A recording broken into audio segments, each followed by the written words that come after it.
So hello welcome once again all of you in med with Vijay. जैसा कि हम लोगों का फार्माकोलॉजी सीरीज़ स्टार्ट हो चुका है और आप लोग आई होप सो अच्छे से स्टडी कर रहे होंगे। एक्चुअली में टोटल हम लोगों का लेक्चर 3 जो है फार्माकोलॉजी का वो ऑलरेडी मैंने अपलोड कर दिया है यूट्यूब पे और मैंने उसको प्लेलिस्ट में भी डाल दिया है। जिन लोगों ने एक्चुअली में जो फार्माकोलॉजी सीरीज़ जो चालू हुई है, जो लेक्चर 3 डला चुके हैं, अगर आप लोगों ने नहीं देखा है तो प्लीज़ पहले आपसे रिक्वेस्ट करता हूं कि पहले आप जाके उसको ज़रूर देखें, उसके बाद आप आके लेक्चर नंबर 4 पे आके लेक्चर्स को प्रोसीड करें। लेक्चर नंबर 1 से 1, 2, 3 में मैंने ऑलरेडी जनरल फार्माकोलॉजी के बारे में बताया है, एज वेल एज कह सकते हो कि इंट्रोडक्शंस टू फार्माकोलॉजी। कुछ टर्म्स जैसे कि लेक्चर नंबर 3 की बात करता हूं तो मैंने प्रीवियस लेक्चर्स में मैंने बात किया कि टाइप्स ऑफ ड्रग, तो मैंने 5 से 6 टाइप्स ऑफ ड्रग बताया था आपको। ओवर द काउंटर ड्रग, उसके बाद मैंने आपको प्रोटोटाइप ड्रग भी बताया था, मैंने स्प्यूरियस ड्रग बताया था, मैंने इलिसिट ड्रग बताया था मैंने, और प्रिस्क्रिप्शंस ड्रग बताया था मैंने। तो ये सारे अलग अलग डिफरेंट टाइप्स ऑफ ड्रग थे। उसके बाद हम लोगों ने नोमेनक्लेचर ऑफ ड्रग के बारे में पढ़ा। तो नोमेनक्लेचर ऑफ ड्रग को भी मैंने काफ़ी ज़्यादा डिटेल से आप लोगों को हर एक पॉइंट कवर करते हुए सब कुछ मैंने कवर करा दिया था पिछले क्लास में। होप सो आप लोग उसको अच्छे तरीके से पढ़ रहे होंगे, अच्छे से समझ रहे होंगे, और अगर कोई भी तरह की प्रॉब्लम्स होती है तो आप लोग ज़रूर कमेंट बॉक्स में बताएं। जहाँ पे भी प्रॉब्लम्स है मैं उस प्रॉब्लम को दूर करने की पूरी कोशिश करूँगा। तो आज हम लोग स्टार्ट करते हैं lecture number 4, that is called introductions to pharmacology. अभी ही चल रहा है, अभी भी वही टॉपिक चल रहे हैं, क्योंकि देखो ये टॉपिक ऐसी टॉपिक है कि मैं चाहता हूँ कि हर एक पॉइंट को कवर कराते चलूँ। ऐसी कोई भी पॉइंट को मैं ना छोड़ूँ जिसको आगे बढ़ने पे अगर वो पॉइंट आए तो वो आपको प्रॉब्लम करे। तो मैंने क्या किया है, लेक्चर्स टोटल 4 या 5 अगर जाते हैं तो जाने दीजिए। मैं सोच रहा हूँ कि हर एक पॉइंट को अच्छे तरीके से कवर करूँ ताकि आप लोगों को प्रॉपर तरीके से फार्माकोलॉजी का कम से कम बेसिक नॉलेज आपको पता हो जाए। उसके बाद जब मेडिसिन को हम लोग चालू करेंगे तो डैम श्योर गारंटी आपको बेहतरीन तरीके से सब कुछ समझ में आएगी। ठीक है, तो बिना देर किए हुए हम स्टार्ट करते हैं लेक्चर नंबर 4 को। और आज हम लोग पढ़ने जा रहे थे, that topic is 1 minute, drug compendia. ठीक है, आज की जो टॉपिक होगी हमारी that is called drug compendia के बारे में हम लोग आज पढ़ेंगे कि एक्चुअली में ड्रग कॉम्पेंडिया होते क्या है। तो इस पॉइंट को पढ़ने से पहले जो मेरे स्क्रीन पे आपको दिख रहा होगा ना, इसको पढ़ने से पहले मैं कुछ और इंपॉर्टेंट पॉइंट्स को पहले वहाँ पढ़ाता हूँ, देन आफ्टर इस पेज पे मैं फिर वापस आऊँगा और उसके बाद मैं फिर से एक बार समझाऊँगा। तो सबसे पहले हम लोगों को ड्रग कॉम्पेंडिया के समझने से पहले हम लोगों को टर्म एक समझना है, दैट इज कॉल्ड फार्मेकोपिया। इस टर्म को समझना है। क्या टर्म समझने जा रहे हैं? फार्मेकोपिया के बारे में। तो समझिए क्या होता है। इस टर्म्स को मैंने 2 भाग में बांट दिया, दैट इज कॉल्ड पहला फार्मेकॉन। फार्मेकॉन का मतलब होता है ड्रग या फिर मेडिसिन, आप लोगों को पता है।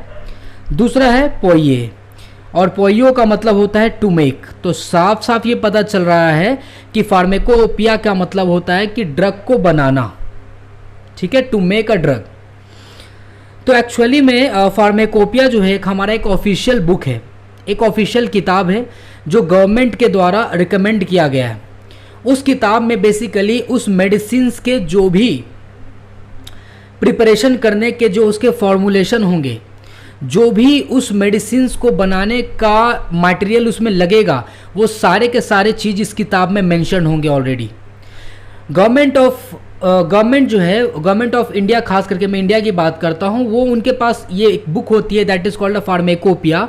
उसमें सारे के सारे ड्रग कैसे बनाए जाएंगे वो सारे के सारे राज इसमें लिखे हुए होते हैं। तो जिस भी फार्मास्यूटिकल कंपनी को, लेट सपोज कोई 5 फार्मास्यूटिकल कंपनी है अलग अलग, तो वो सब चाह रहा है कि कोई मेडिसिन बनाने के लिए, तो मैं क्या करूँगा कि ये फार्मेकोपिया की बुक जो है वो सबको प्रोवाइड कर दूंगा कि अगर आपको एंटीबायोटिक बनाना है तो आप इस रिकमेंडेशन को देखते हुए आप इस चीज़ को फॉलो करते हुए एंटीबायोटिक को बनाइए। अगर आपको दूसरे को एंटीवायरल बनाना है तो आप इसको फॉलो करते हुए एंटीवायरल ड्रग्स बनाइए।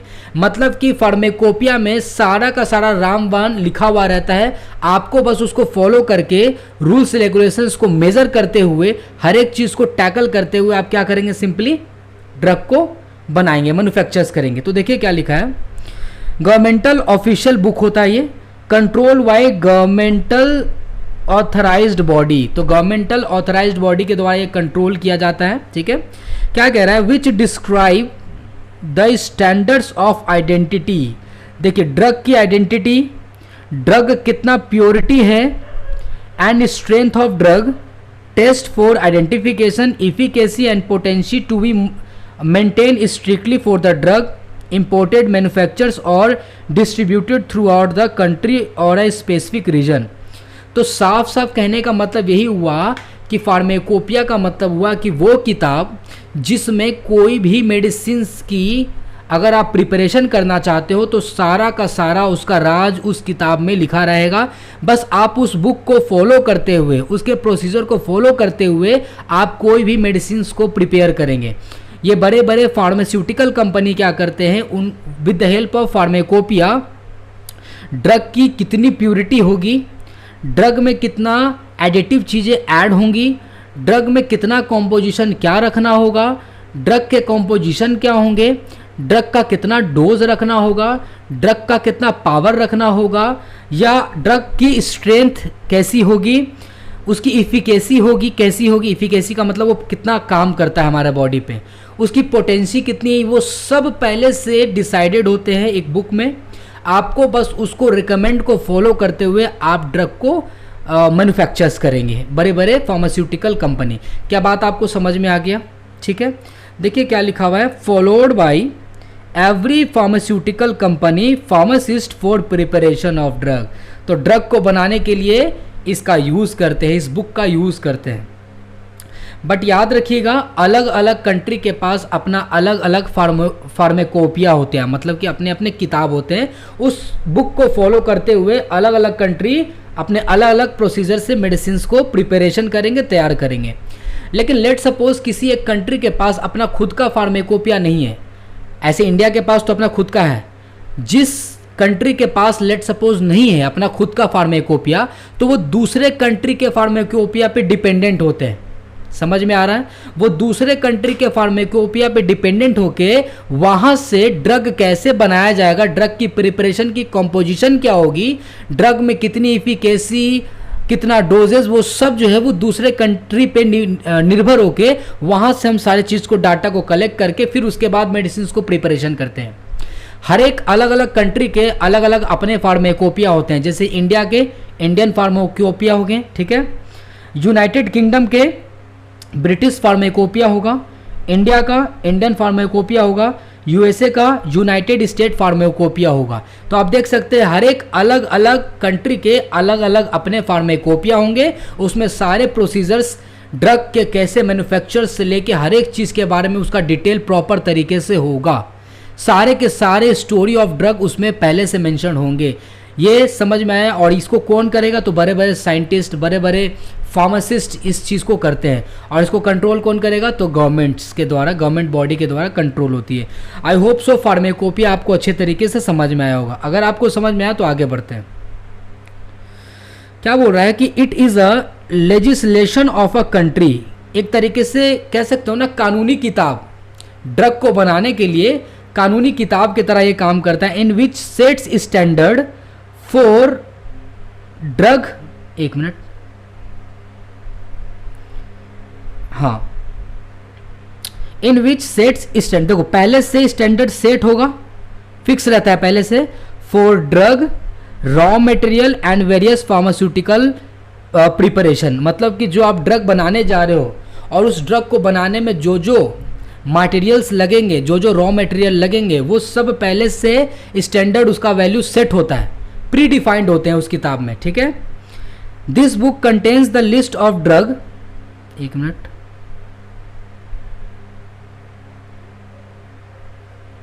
हाँ, this books contain the list of, देखो क्या contains the list of drugs and the other related substances regarding. तो इस बुक्स में पहले से क्या क्या मेंशन होते हैं जो आपको फॉलो करते हुए बनाना है। तो सोर्स, वो जो ड्रग का सोर्स है वो कहाँ से लिया गया है, डिस्क्रिप्शंस, टेस्ट, उस ड्रग की टेस्ट अगर हुई होगी तो वो टेस्ट के बारे में भी मेंशन होगा, फॉर्मूलाज, एक्शन एंड यूजेस कैसे करेंगे, डोजेस के बारे में, और स्टोरेज कंडीशन, ये सारे के सारे उस बुक में पहले से मेंशन होंगे। क्या बात समझ में आ गया? दिस जैसे हाँ ठीक है, this book is prepared and published by the authorised body like government and pharmaceutical society of respective countries and revise from time to time and kept updated. जाहिर सी बात है, टाइम टू टाइम क्या होते रहेंगे, रिवाइज होते रहेंगे और अपडेटेड होते रहेंगे। कि लेट सपोज कोई भी मेडिसिन जब बन रहे होंगे तो उसमें कुछ अपडेट भी तो आ रहे होंगे ना, उसमें कुछ चेंजेस आ रहे होंगे, तो उसके हिसाब से हम इस फार्माकोपिया यानी कि बुक्स को भी हम अप टू डेट करते रहेंगे। आई होप सो इतना आप लोगों को अच्छे तरीके से समझ में आया होगा। अगर आप लोगों को समझ में आ रहा तो प्लीज़ लाइक एंड सपोर्ट ज़रूर करें और सब्सक्राइब करना बिल्कुल ना भूलें। आगे बढ़ते हैं। नेक्स्ट हम लोग को टॉपिक पढ़ना है, that is called a formulary. तो फॉर्मूलरी इज नथिंग, फॉर्मूलरी बस इतना आप समझ लो कि जो ड्रग को बनाने जा रहे हो, जिस ड्रग की कॉम्पोजिशन को आप बनाने जा रहे हो, वो सब का कहीं ना कहीं फॉर्मूला तो होगा। तो उस फॉर्मूला को एक जगह मेंशन करके रखते हैं, that is called a formulary. ठीक है, formularies are the list of drug and collection of formula for compounding of medical preparation.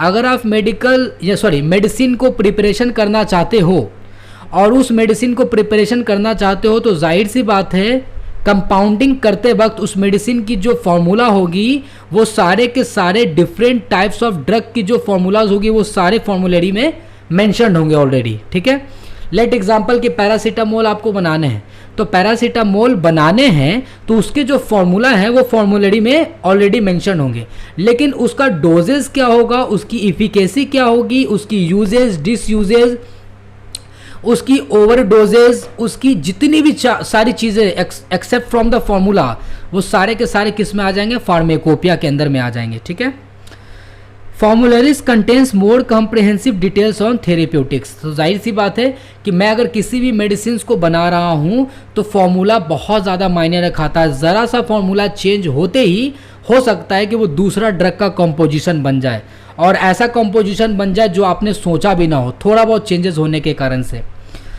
तो यहाँ पे एक चीज़ आप याद रखना कि फार्मेकोपिया जो कि आपने पढ़ा प्लस फॉर्मूलरी, ये दोनों को जब ऐड कर दोगे ना तब आपका क्या बनता है, ड्रग कॉम्पेडिया। सबसे स्टार्टिंग में टॉपिक क्या था, आप देखो यहाँ पे ड्रग कॉम्पेडिया था ना, तो इसको मैंने बोला था ना कि थोड़ा देर रुक जाओ फिर मैं पढ़ाऊंगा। तो ड्रग कॉम्पेडिया क्या होता है, तो ड्रग कॉम्पेडिया कुछ नहीं होता है, फार्मेकोपिया प्लस फॉर्मूलरीज। फॉर्मूलरीज और फार्मेकोपिया को दोनों को ऐड कर दोगे, that will make a drug compendia. क्या क्लियर है यहां तक? तो देखिए क्या लिखा है फार्मेकोपिया में। फार्मेकोपिया में एक्चुअली में क्या होता है कि complete information about drugs and drugs related products. Drugs और ड्रग्स से रिलेटेड प्रोडक्ट्स की पूरी जानकारी होती है, रॉ मटेरियल की उसकी जानकारी होती है कि वो ड्रग किससे बन रहे हैं, फार्मास्यूटिकल एक्सिपिएंट्स मतलब वो जो दवा बन रहा है उसमें एक्सपिएंट मतलब एक्टिव मॉलिक्यूल्स कितने हैं, वेरियस फार्मास्यूटिकल प्रिपरेशन उसको बनाने में कौन कौन से रेमेडीज लग रहे हैं, वो सारे के सारे कम अंडर द फार्मेकोपिया के अंदर में आते हैं और फॉर्मूलरीज में फॉर्मूलाज होंगे। तो ये दोनों को ऐड कर दोगे, that will make a drug compendia. Drug compendia के दो टाइप्स के क्लासिफिकेशंस होते हैं, पहला है ऑफिशियल कॉम्पेंडिया और दूसरा है नॉन ऑफिशियल कॉम्पेंडिया। ये दोनों में डिफरेंस क्या होता है आइए इसको हम समझते हैं, उसके बाद आगे फिर ड्रग कॉम्पेंडिया के डिफिनेशन पे हम लोग आएंगे। तो यहाँ पे मैंने दोनों डिफरेंसेस आपको एक साथ करवा दिया है। इधर साइड में है ऑफिशियल कॉम्पेंडिया और इस साइड में है नॉन ऑफिशियल कॉम्पेंडिया। ऑफिशियल और नॉन ऑफिशियल में डिफरेंस क्या होता है तो समझिए इस बात को। ऑफिशियल कॉम्पेंडिया में क्या बोल रहा है कि official compendia are the compilations of drug and other related substances which are recognized as legal standard of purity, quality and strength by a government agency of respective countries। मतलब क्या बोल रहा है, ऑफिशियल कॉम्पेंडिया का मतलब होगा कि कोई भी जब आप ड्रग बनाने जा रहे हो तो उस ड्रग की प्रॉपर प्यूरिटी कितनी होनी चाहिए वो पहले से स्टैंडर्ड सेट होती है, क्वालिटी कैसी होगी वो पहले से स्टैंडर्ड सेट होगी, और स्ट्रेंथ उस दवा का स्ट्रेंथ कितना होगा, डोजेस कितना होगा, ये सब पहले से सेटअप होती है। आप बस उसके रिकमेंड को फॉलो करते हुए मेडिसिन को बनाएंगे, दैट इज कॉल्ड ऑफिशियल कॉम्पेंडिया। समझ में आया? मैंने बताया कि हर एक अलग अलग कंट्री के पास अपना अपना अलग अलग फार्मेकोपिया होता है, जैसे कि इंडिया वाले का इंडियन फार्मेकोपिया, ब्रिटिश वाले का British pharmacopoeia, United State of America का यूनाइटेड स्टेट फार्मेकोपिया होगा और नेशनल फॉर्मुलरीज होंगे, ठीक है। लेकिन नॉन ऑफिशियल कॉम्पेंडिया क्या कह रहा है कि the book other than official drug, मतलब जो रूल्स रेगुलेशंस को फॉलो कर रहे थे ऑफिशियल में उसको हटा दो, रूल्स रेगुलेशन को हटा दो। Are used as secondary reference source of drugs and other related substances are called non official compendia. तो देखो ये भी एक तरीके का नॉन ऑफिशियल बुक होगा। इसमें क्या होता है कि जब आप ऑफिशियली वर्क नहीं कर पाते हो तो नॉन ऑफिशियली मतलब अपना खुद का माइंड सेटअप करके खुद की एक्सपीरियंस से कुछ ऑफिशियल की हेल्प लेके आप ड्रग को खुद से मैन्युफैक्चर करने की कोशिश कर रहे हो। आपके पास पहले से प्री डाटा डिफाइंड नहीं है, आप खुद से जब कर रहे हो तो that is called a non official compendia. क्या बात यहाँ तक समझ में आया? तो कॉम्पेंडिया, ऑफिशियल कॉम्पेंडिया और non official compendia, they both are two classification of the drug compendia. यहाँ तक आई होप सो आप लोगों को क्लियर हुआ होगा। सो नाउ अब अगर आप डिफिनेशन पढ़ोगे ड्रग कॉम्पेंडिया को तो अब जाके ये आपका क्लियर हो जाएगा डैम श्योर। आगे बढ़ते हैं हम लोग।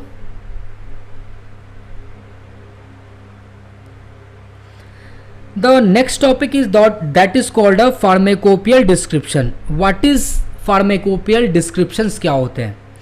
All pharmacopoeias consist of 3 main steps. 3 main steps होते हैं फार्मेकोपियाज में।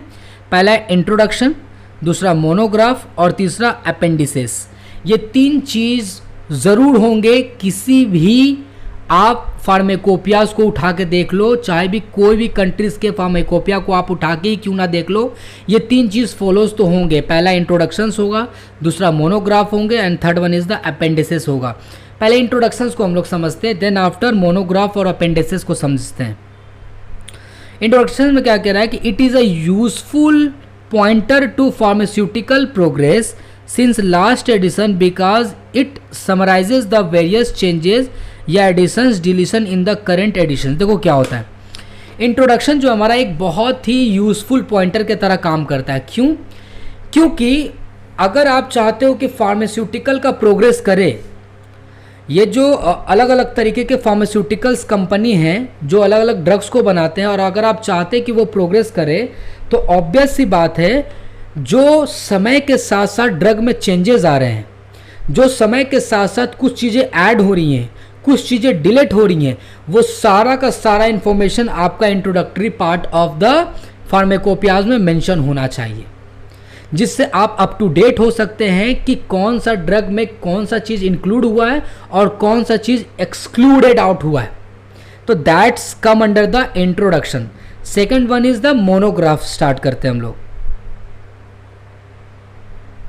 तो मोनोग्राफ क्या बोल रहे हैं कि monograph is a complete description of a specific pharmaceuticals.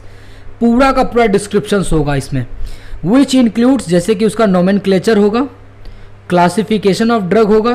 पहला नोमेनक्लेचर ऑफ ड्रग, दूसरा क्लासिफिकेशन ऑफ ड्रग, तीसरा फिजिकल प्रॉपर्टीज ऑफ ड्रग, चौथा डोजेस के बारे में रहेगा, प्यूरिटी ऑफ ड्रग के बारे में रहेगा, लिमिट्स ऑफ इम्प्यूरिटीज, आखिर अगर मुझे इम्प्यूरिटीज उसमें ऐड करना तो उसका लिमिट कितना होगा वो भी पहले से सेट होगा मोनोग्राफ में, आइडेंटिफिकेशंस, ऐसे एंड कंडीशन फॉर स्टोरेज, ये सब के सब चीज़ ऑलरेडी मोनोग्राफ में मेंशन होंगे। तो ज़रा सोचो कि जब सब का सब चीज़ें ज़रा पहले से ही मेंशन है तो जब मैं किसी भी एक पार्टिकुलर ड्रग को फॉर्मेशन करने जाऊंगा तो मेरे लिए तो ड्रग बनाना बिल्कुल आसान हो जाएगा ना। Now the third one is this called appendices. Appendices क्या होते हैं? जब आप किसी भी एक ड्रग को बना रहे होते हो तो सारे ड्रग को बनाते हुए कुछ स्टेप्स होते हैं जिसको हम लोग अपेंडिक्स कहते हैं। टोटल 9 अपेंडिक्स होते हैं, ज़रा उस बात को समझिए।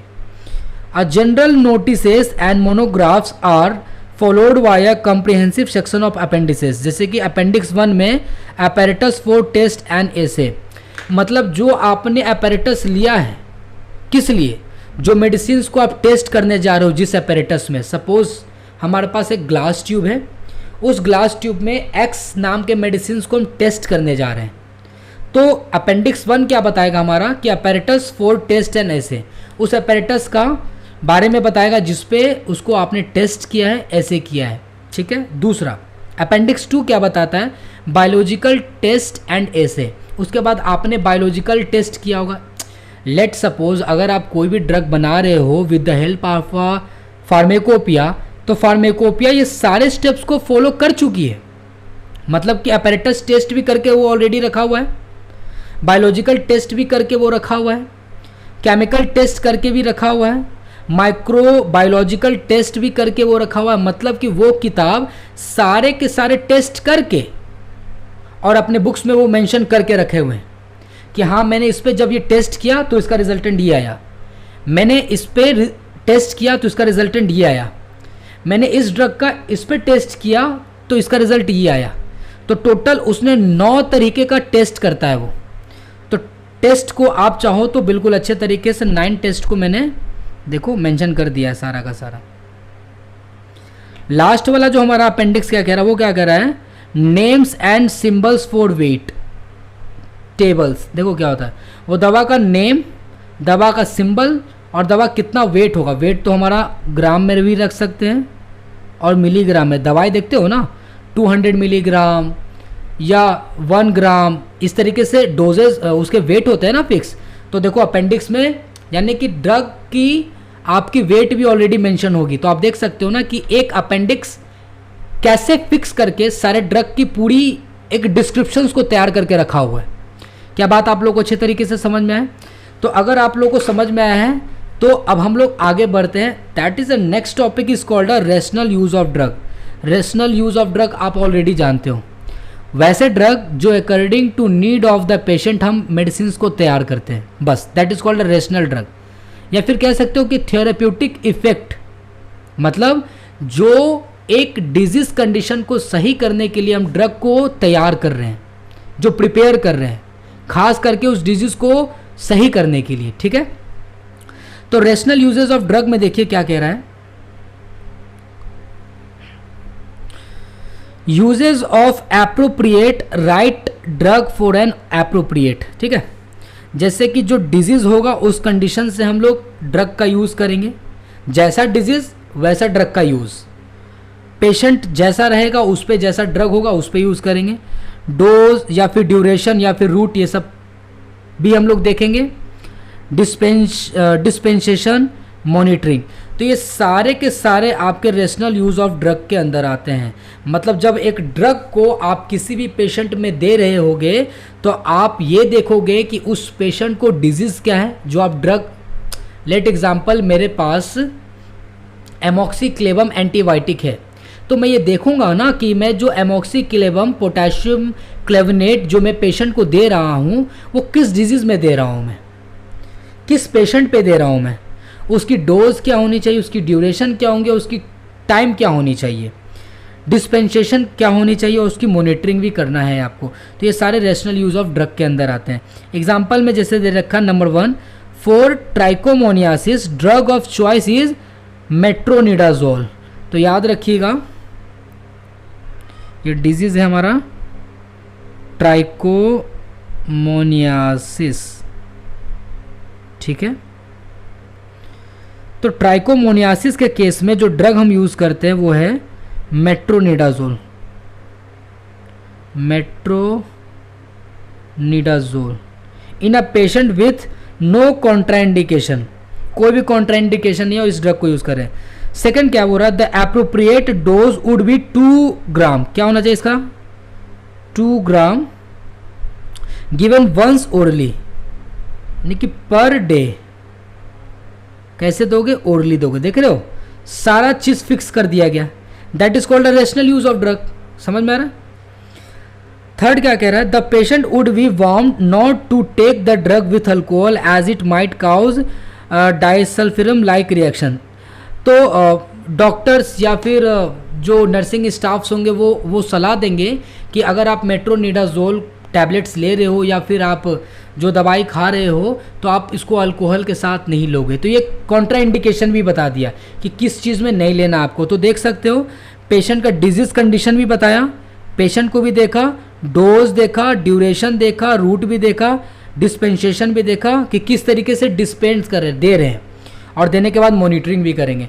चौथा हमारा देखो क्या है, liver function test would be monitored. उसके बाद ये सब करने के बाद जब मेडिकेशन चल रहे हैं पेशेंट पे तो हम एलएफटी करवा सकते हैं। Next, price is not a part of a rational use of drug. तो प्राइस होता है ना, किसी के दवाई महंगे हैं, किसी के दवाई सस्ते हैं, तो हम महंगे और सस्ते मतलब प्राइस जो है ना वो रेशनल यूज़ ऑफ ड्रग के अंडर में नहीं आएगा। So I hope so rational use of drug के बारे में आपका कॉन्सेप्ट अच्छे तरीके से समझ में आया होगा। ठीक है, आगे बढ़ते हैं हम लोग। बेनिफिट क्या है, एक minute, okay. Rational use of drug, अगर हम ड्रग का प्रॉपर तरीके से इस्तेमाल कर रहे हैं किसी पेशेंट पे तो बेनिफिट्स क्या क्या हो सकते हैं, तो ज़रा देखो।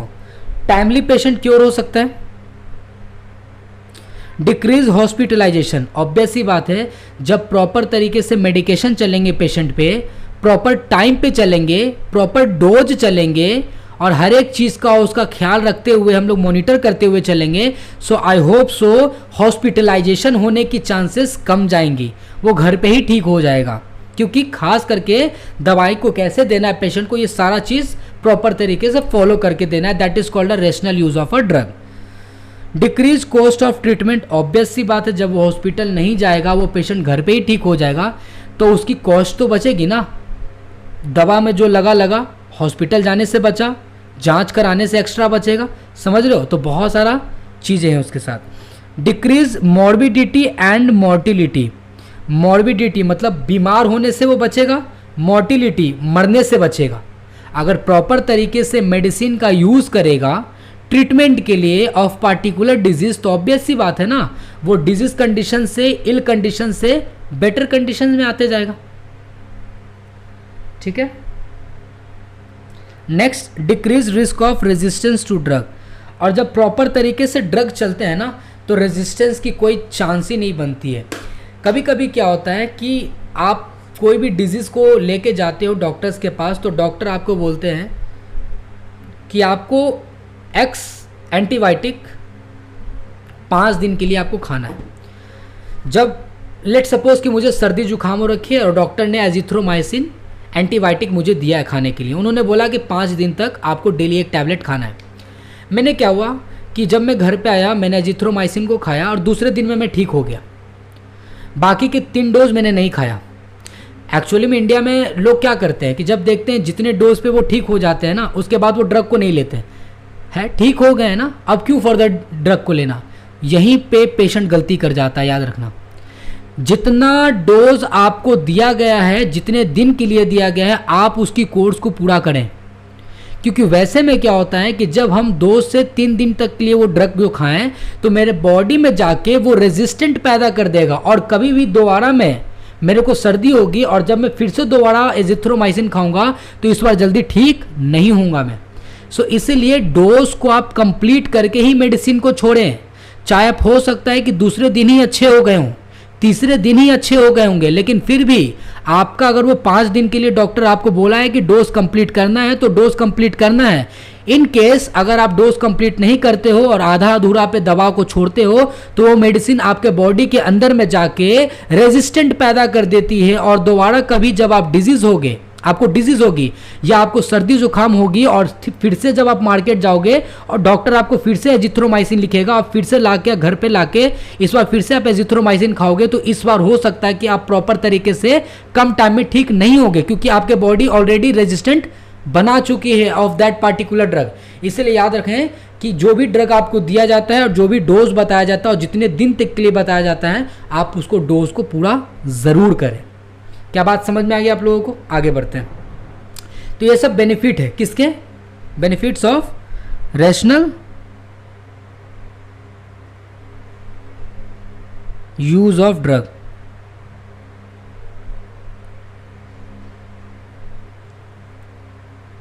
आगे बढ़ते हैं। मैंने ये शेड्यूल आपको पहले भी पढ़ा रखा है, important drug schedule in India.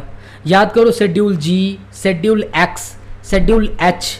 मैंने 3 टाइप के शेड्यूल ऑलरेडी आप लोगों को पढ़ा रखा है। प्रीवियस लेक्चर्स में, यानी कि लेक्चर नंबर 3 में।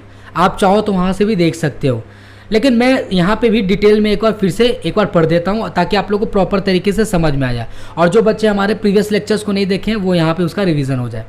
शेड्यूल जी क्या कह रहा है कि list of drug that required a mandatory text on level. Caution क्या होगा, it is a dangerous to take this preparation except under medical supervision. Example anti histamines, metformin, insulin, anti cancerous drug, anti epileptic drug.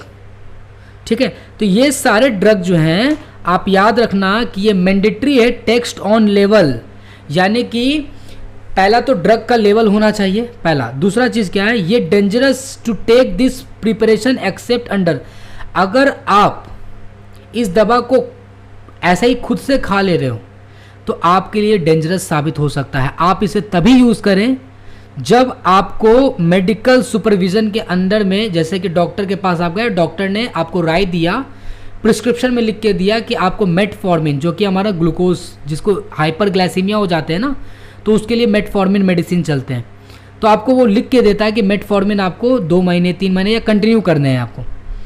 तो medical supervision के guidelines के under में आके ही दवाई को ये चलाया जाता है। That's come under the schedule G वाले। ठीक है, आगे शेड्यूल एच क्या होंगे,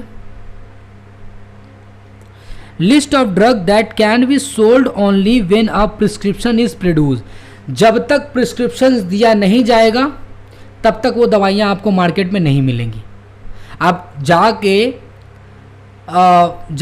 फार्मासिस्ट के पास, यानी कि दवा वाले डॉक्टर के पास जाके, जो दवा वाले डॉक्टर के पास नहीं, मतलब कि फार्मासिस्ट के पास जाके मेडिसिन हॉल में जाके बोलोगे कि मेरे को ये दवा चाहिए, तो वो आपको फार्मासिस्ट वो दवा नहीं देगा। वो तभी देगा, वो बोलेगा कि आप पहले मेरे को प्रिस्क्रिप्शन लेटर दीजिए। तो वही देखो क्या बोल रहा है कि list of drug that can be sold only when a prescription is produced. Most drug belong to this category. The drug लेवल display the text RX in black colour and schedule H drug. तो याद रखना, जो drug लेवल display the text होगा वो कैसा होगा, RX ब्लैक कलर में लिखा हुआ होगा। And schedule H drug warning क्या बोल रहा है कि to be sold by retail on the prescription of a registered medical practitioner only. तो देखो ये इंपॉर्टेंट बात याद रखना, जो ड्रग लेवल है ना डिस्प्ले पे, टेक्स्ट RX जो लिखा हुआ होगा वो RX का कलर होता है, रेड कलर का भी होता है और ब्लैक कलर। तो याद रखना ये कैसा कलर का होगा, ब्लैक कलर का होगा। तो अगर RX ब्लैक कलर का, मतलब RX जो लिखा हुआ है वो ब्लैक कलर का है, तो दैट इज शेड्यूल एच के अंदर में आएगा। और अगर RX रेड में है इस केस में, तो वो याद रख लेना वो शेड्यूल H1 के अंदर में आएगा। ठीक है, क्या कह रहा है schedule H1, introduced in 2013 to deal with unauthorised sale of antibiotics. Drugs are लेवल विथ RX इन रेड। तो इसमें क्या होगा, H1 में जो RX लिखा होगा वो रेड कलर का होगा। तो जैसे आप दवा लोगे, दवा को देखोगे कि उसमें RX जो लिखा है वो उसका कलर कैसा है। अगर RX का कलर रेड है, इसका मतलब वो शेड्यूल H1 के अंदर में आ रहा है। अगर RX का कलर ब्लैक है तो वो शेड्यूल H में आ रहा है। ठीक है, तो H1 में क्या हो रहा है कि अनऑथोराइज्ड सेल है, मतलब ऑथराइज्ड नहीं है, वो गवर्नमेंट के द्वारा ऑथराइज्ड नहीं है कि हाँ चलो ये एंटीबायोटिक आप खा सकते हो। ठीक है, वो अनऑथोराइज्ड सेल के लिए। तो उस केस में क्या होता है कि RX जो हमारा रेड कलर में होगा। नेक्स्ट है शेड्यूल, ये हो गया, ये हो गया। नेक्स्ट इज शेड्यूल X है हमारा। ठीक, list of narcotic and psychotropic drug which need special licence for manufacturer. इसको बनाने के लिए अलग से लाइसेंस चाहिए एंड सेल करने के लिए भी, क्योंकि नार्कोटिक्स और साइकोट्रोपिक ड्रग जो होते हैं ना हमारे न्यूरोलॉजिकल डिसबैलेंस भी कर सकते हैं। ठीक है, ड्रग्स आर लेवल विथ एन RX, कैसा होगा, एन RX लिखा रहेगा, RX इस बार नहीं रहेगा। And prescription copy should be retained by the retailer for the minimum of 2 years। Example amphetamines या मिथाइल फिनाडेट एक्सेट्रा। तो याद रखना शेड्यूल X वाले में आपके ज़्यादातर नार्कोटिक्स और साइकोट्रोपिक ड्रग्स इंक्लूड्स होते हैं X वाले। तो एक्स का मतलब होता है हमारा डेंजर जोन फैक्टर। तो इस तरीके से आप याद रख सकते हो कि शेड्यूल एक्स वाले में नार्कोटिक और साइकोट्रोपिक ड्रग आते हैं, और उसमें जब आप देखोगे तो लेबलिंग पे NRX लिखा रहेगा। नेक्स्ट है हमारा schedule P. It is about drug expiry period, that is maximum period till which drug can be used with intact potency. तो शेड्यूल पी में क्या होता है कि आप देखना, जब भी कोई ड्रग को आप पलट के देखते हो तो उसमें वो पार्टिकुलर डेट लिखा रहता है कि हाँ आप ये ड्रग का मैन्युफैक्चर डेट ये है और एक्सपायरी डेट ये है। तो मैन्युफैक्चर डेट और एक्सपायरी डेट जो लिखा हुआ रहता है that come under the schedule P के अंदर में आते हैं, ठीक है। तो वो एक्सपायरी पीरियड को बताते हैं। हमारा पी से हमारा पीरियड रखना, याद रखना। ये क्या बताते हैं? अबाउट ड्रग्स एक्सपायरी पीरियड को बताते हैं। नेक्स्ट इज शेड्यूल डब्ल्यू, ठीक है। तो list of drug marketed under generic names only, जो जेनेरिक नेम्स के हिसाब से मिलते हैं। जेनेरिक नेम को ही हम लोग क्या बोले थे? जेनेरिक नेम का दूसरा नाम क्या था? नॉन प्रोप्राइटरी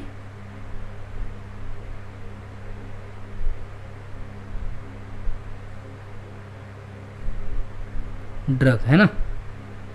तो याद रखना जो जेनरिक नेम वाले जो दवाइयाँ होते हैं वो that's come under the schedule W. And last one is the schedule Y, guidelines on clinical trials, imports and manufacture of new drug. तो उसके गाइडलाइंस के बारे में ये बताएगा। यहाँ तक आप लोग को समझ में आ गया सारा का सारा शेड्यूल। तो देखो यहाँ पे क्या कह रहा है कि शेड्यूल एच हो या जी हो या H1 और X हो, can not be sold without prescriptions. चाहे H वाले हो, चाहे H1 हो, चाहे G हो, चाहे X हो, ये बिना प्रिस्क्रिप्शंस के आपको सोल्ड करने का आदेश नहीं होता है। Others are called OTC drug. कौन कौन हो गए OTC ड्रग? मतलब ओवर द काउंटर ड्रग, मतलब आप जाओगे काउंटर पे तो आपको वो मिल जाएंगे, ठीक है। Schedule H is added while writing schedule, एक minute, schedule H is added while writing schedule G/H is in the prescriptions, ठीक है। देखिए अब है हमारे पास कुछ कैटेगरीज, आप देख सकते हो यहाँ पे total category A, category B, category C, category D और कैटेगरी X। कैटेगरी E नहीं होता है। ये जो कैटेगरी बनाया गया है ड्रग का कैटेगरी, ये बेसिकली प्रेगनेंसी लेडी के लिए बनाया गया कैटेगरी।